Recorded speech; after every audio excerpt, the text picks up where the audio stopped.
재미와 흥미를 더한 열혈사제 리뷰 시작하겠습니다. 구화방송에서는 신학교를 들이닥친 조폭들에 의해 쓰러진 헤일이 병원에 입원한 장면으로 시작되었는데요. 그는 다발성 경화증이라는 지병으로 인해 한동안 혼수 상태가 지속되었죠. 함께한 사제들은 헤일이 지병을 가지고 있다는 소식에 놀라움과 속상함을 드러냈는데요. 아픈 몸에도 불구하고 약자 보호를 위해 몸살이지 않은 헤일에 너무나 속상해하는 그들이었죠. 경선 또한 헤일이 쓰러졌다는 소식에 급히 병원으로 달려오는데요. 헤일과 함께한 사제들은 헤일의 지병에 대해 전혀 알지 못했죠. 하지만 경선이 알고 있었다는 사실에 배신감을 느끼는 그들이었죠. 하지만 헤일의 강력한 부탁이 있었다는 경선 말에 이해하는 그들입니다. 9화에서는 헤일과 이영준 신부님이 재회하는 장면을 볼 수 있었는데요.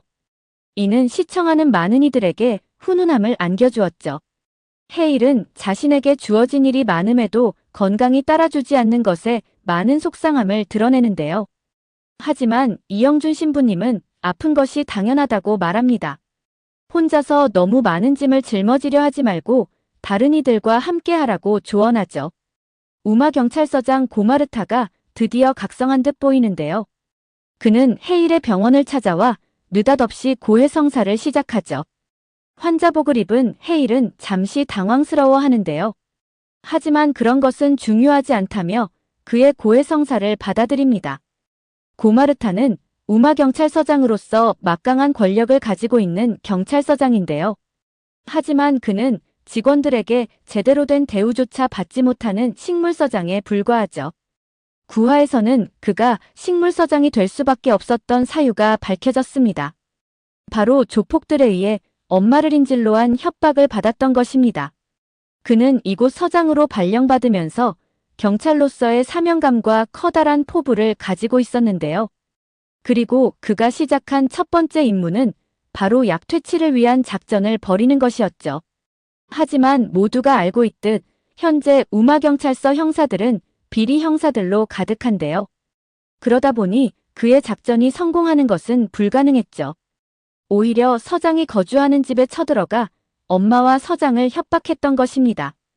결국 서장은 엄마를 지키기 위해 그들의 말을 들을 수밖에 없었던 것인데요. 그런 그가 드디어 초심으로 돌아가 헤일을 돕기로 결심한 것이죠.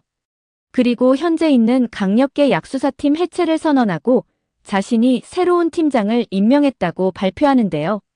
그런데 그 팀장은 사람이 아닌 인형으로 등장해 모두를 당황스럽게 하죠. 그리고 이에 합류하는 멤버가 있는데요. 바로 헤일과 채도우가 시민감시단으로 등장합니다. 이 소식을 전해 들은 남도헌 또한 당황스러워하는데요.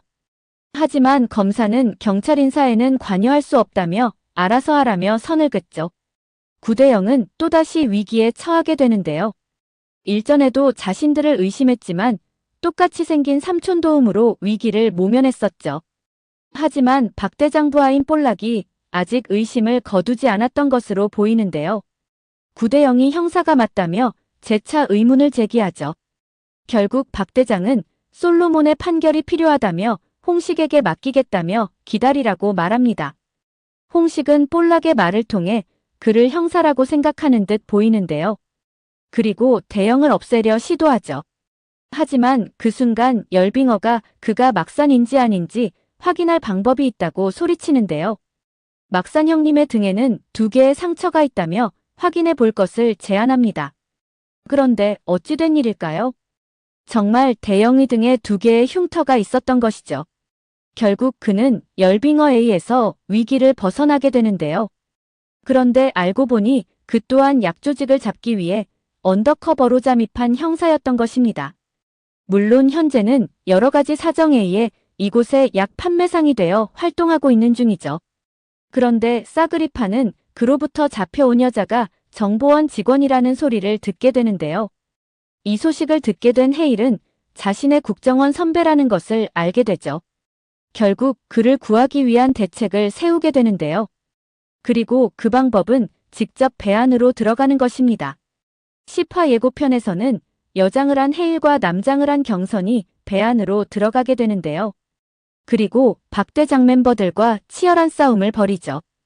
그곳에서 홍식과 해일이 또다시 만나게 되는데요.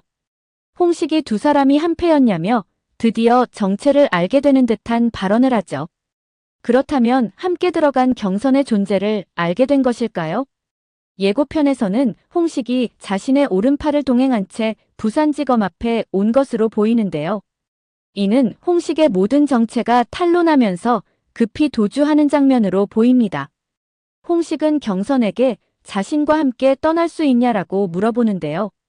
경선은 자신이 중요하게 처리할 일이 있다며 떠날 수 없음을 얘기하죠. 이어진 장면에서는 홍식이 경선을 납치하는 것으로 보입니다. 그렇다면 이 시점에 홍식이 경선을 납치한 이유가 뭘까요? 두 가지로 생각해 볼 수 있을 것 같은데요. 첫 번째는 경선이 해일과 한패라는 걸 알면서도 그를 정말로 좋아해서이지 않을까 싶습니다. 홍식은 끔찍한 살인마답지 않게 경선한테는 진심인 듯 보였는데요. 조폭을 대할 때 표정과 경선과 함께할 때의 표정은 완전 달랐죠. 이는 아무리 흉악한 범죄자라 하더라도 인간의 본능인 좋아하는 감정은 어떻게 할 수 없는 것이 아닌가 싶습니다. 두 번째는 경선을 인질로 잡은 것이 아닐까 하는 생각이 듭니다. 홍식은 해일과 경선이 한패라는 걸 알게 된 것으로 보이는데요. 그리고 경선이 자신한테 의도적으로 접근했다고 생각했을 것으로 보이죠. 예고편에서는 9대0 팀에 의해 홍식의 전 재산이 들어있는 약창고가 털린 것으로 보이는데요. 더 이상 빠져나갈 구멍이 없는 홍식 입장에서는 최후의 방법이 경선으로 협박하는 것이 아닐까 싶죠. 물론 이는 자신들이 안전하게 우마구를 빠져나갈 수 있게 해주는 것으로 보이죠. 고독성은 해일을 돕기 위한 새로운 방법을 모색하는데요. 그 방법은 바로 사업가로 박 대장에게 투자를 제안하는 것입니다. 고독성은 박 대장을 만나 투자 제안을 하는데요. 하지만 박 대장은 홍식은 개나 소나 아무 돈을 받지 않는다며 투자에 대해 부정적인 반응을 보이죠. 그러자 고독성은 박 대장이 혹할 만한 정보를 던집니다. 배에 4천에서 5천에 가까운 달러를 100달러짜리로 싣고 다니는 사람이니 그럴 수도 있을 거라는 것이죠. 그러자 박 대장은 눈이 휘둥그레지며 그게 사실이냐고 반문하는데요.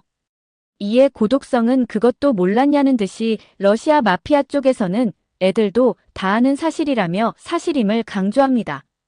그러자 설마 자신이 몰랐겠냐는 듯 다 알고 있었다며 보안상 모른 척할 뿐이라고 말하는데요.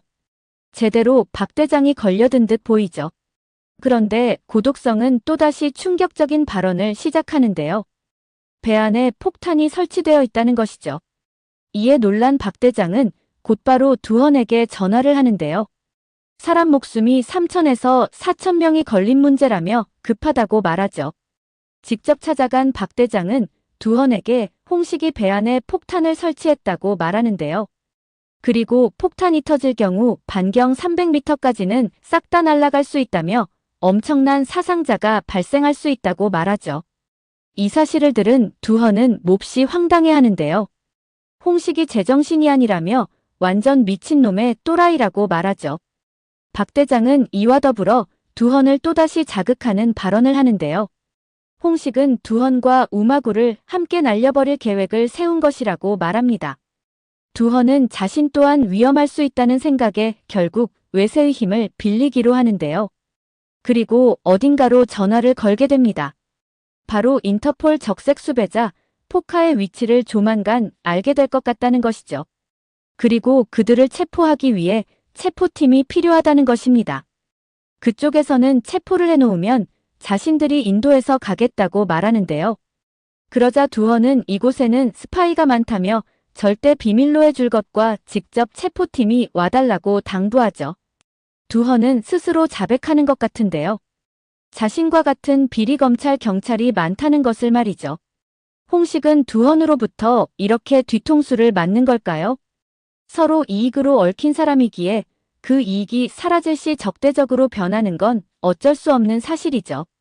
그렇다면 홍식 또한 두헌이 갖고 있는 꿀단지처럼 그도 두헌에 대한 꿀단지를 가지고 있는 것이 아닐까요? 10화에서는 지금까지 볼 수 없었던 본격적인 전쟁이 시작될 것으로 보이는데요. 이렇게 되면 두헌 또한 홍식을 잡기 위해 헤일을 도울 수밖에 없을 것으로 보입니다. 아마도 두헌과 헤일의 공조가 시작되지 않을까 싶습니다. 오늘 영상은 여기까지입니다.